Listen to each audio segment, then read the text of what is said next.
नमस्कार दोस्तों, स्वागत है आप सभी का आर्यन एकेडमी के यूट्यूब प्लेटफॉर्म पर। आज के इस क्लास में हिंदी पेडागोजी के क्वेश्चन होंगे जो सीटेट के लेवल पे बहुत इंपॉर्टेंट क्लास है। तो चलिए क्लास को शुरू करते हैं। जो नए लोग आए हैं और चैनल को सभी लोग सब्सक्राइब करिएगा, वीडियो को लाइक करिएगा, अपने दोस्तों तक सभी लोग वीडियो को शेयर करिएगा। तो चलिए क्लास को शुरू करते हैं, देखते हैं क्वेश्चन को। आधुनिक हिंदी साहित्य की पहली आत्मकथा के लेखक कौन माने जाते हैं?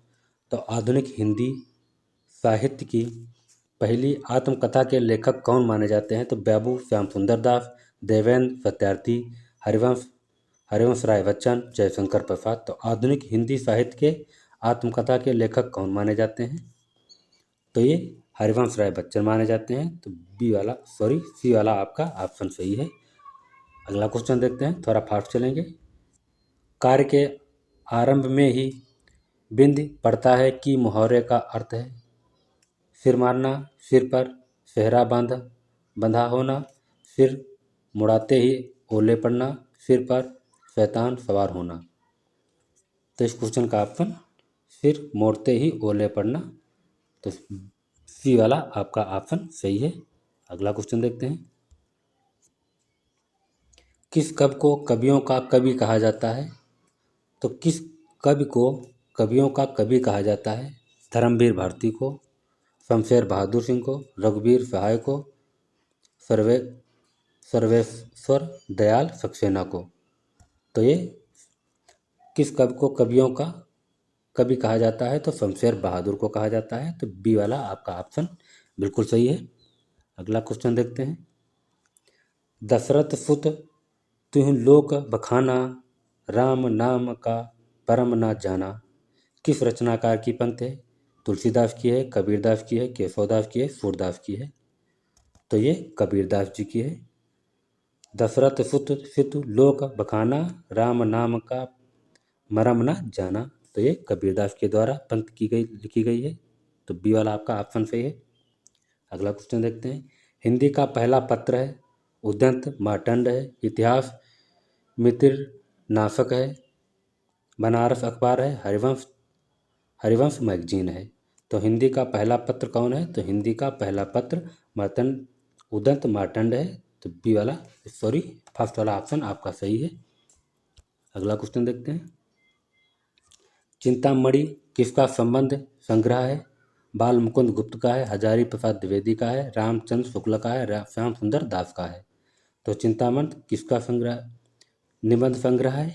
तो ये रामचंद्र शुक्ल का है। तो सी वाला आपका ऑप्शन बिल्कुल सही है। अगला क्वेश्चन देखते हैं। काशी नागरी प्राचार्य सभा की स्थापना किस वर्ष हुई थी?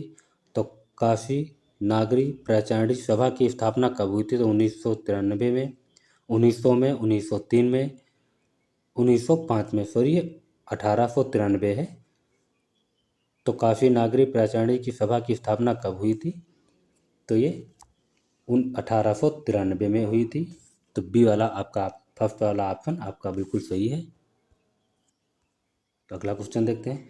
प्रेम सागर किसकी रचना है? मुंशी सदा सुखलाल की है, सदल मिश्र की है, लल्लू लाल की है, राम प्रसाद चिरंजनी की है।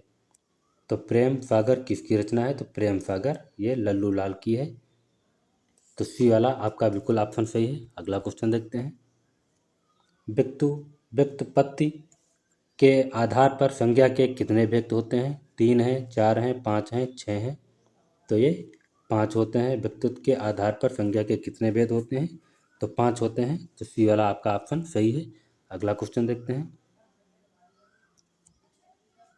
हिंदी के शब्दों का लिंग निर्धारण किसके आधार पर होता है? प्रत्यय के, संज्ञा के, क्रिया के, सर्वनाम के। तो हिंदी के शब्दों का लिंग किसके आधार पर होता है? तो ये क्रिया के आधार पर होता है। तो सी वाला आपका ऑप्शन बिल्कुल सही है। अगला क्वेश्चन देखते हैं।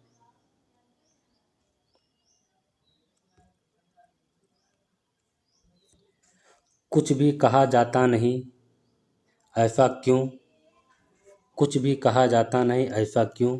साधन सुविधाओं के अभाव के कारण, बंधन और बेबसी के कारण, गूंगा होने के कारण, भीतर के घावों को भीयों के कारण धारण। तो इस क्वेश्चन का ऑप्शन बी वाला सही होगा। कुछ भी कहा जाता नहीं ऐसा क्यों? क्योंकि बंधन और बेबसी के कारण कुछ भी नहीं कहा जाता है। तो बी वाला आपका ऑप्शन बिल्कुल सही है। अगला क्वेश्चन देखते हैं। कविता की पंक्तियों में मुख्यतः बात की गई है, कुछ भी न कह पाने की विवशता की है, घावों के हरे भरे होने की है, गूंगा बहरा होने की है, साधन सुभीतों की है।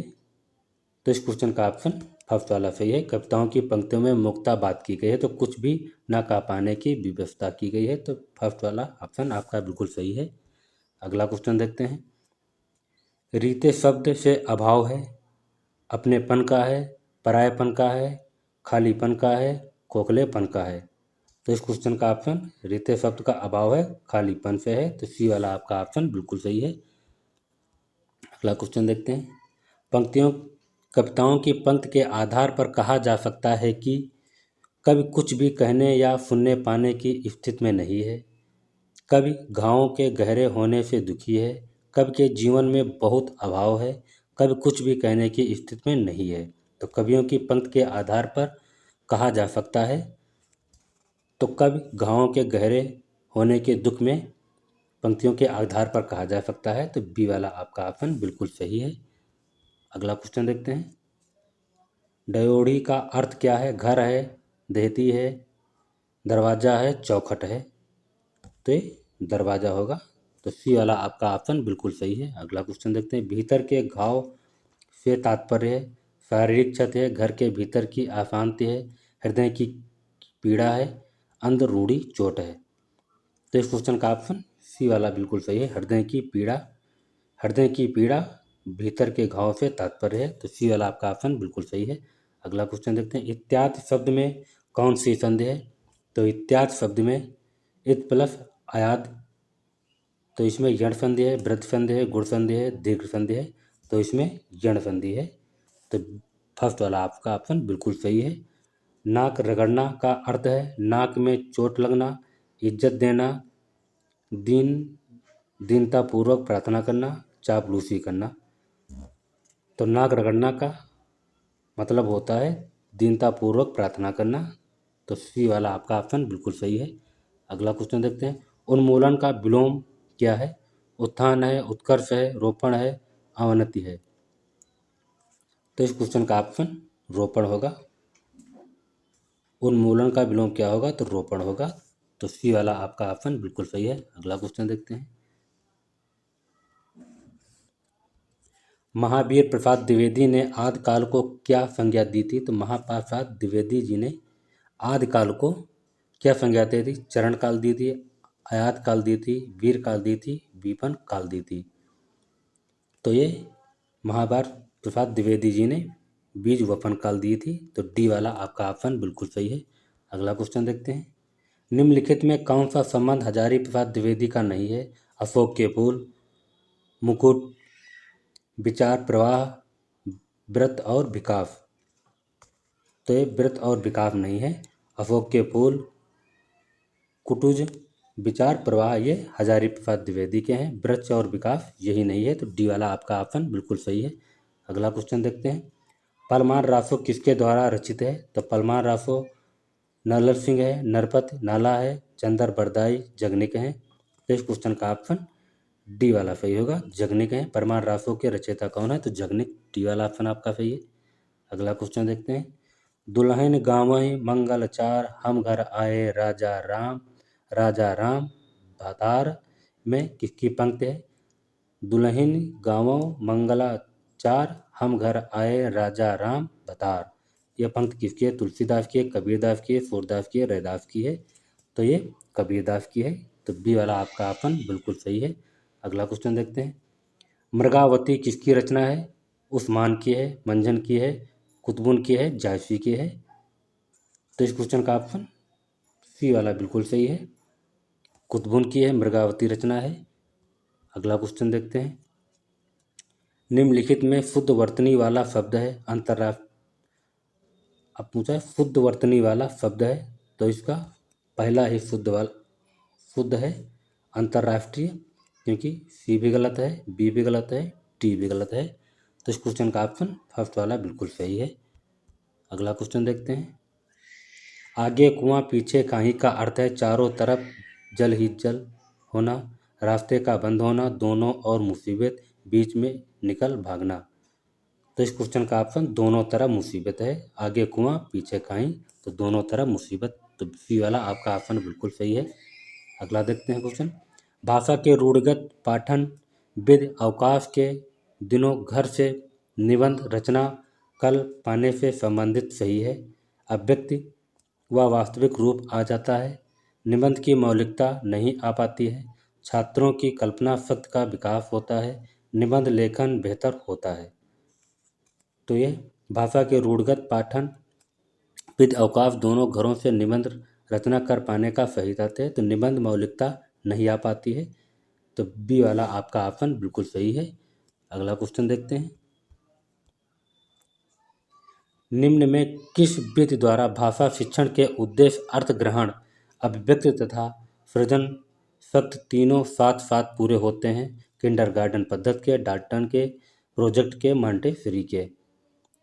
तो ये किंडरगार्टन के द्वारा सृजन शक्ति तीनों साथ साथ होते हैं। अर्थशास्त्र और अभिव्यक्ति और सृजन ये तीनों किंडरगार्टन पद्धति के साथ होते हैं। तो किंडरगार्टन किसके द्वारा लिखी है? तो ये फ्रॉवेल के द्वारा रचित है। अगला क्वेश्चन देखते हैं।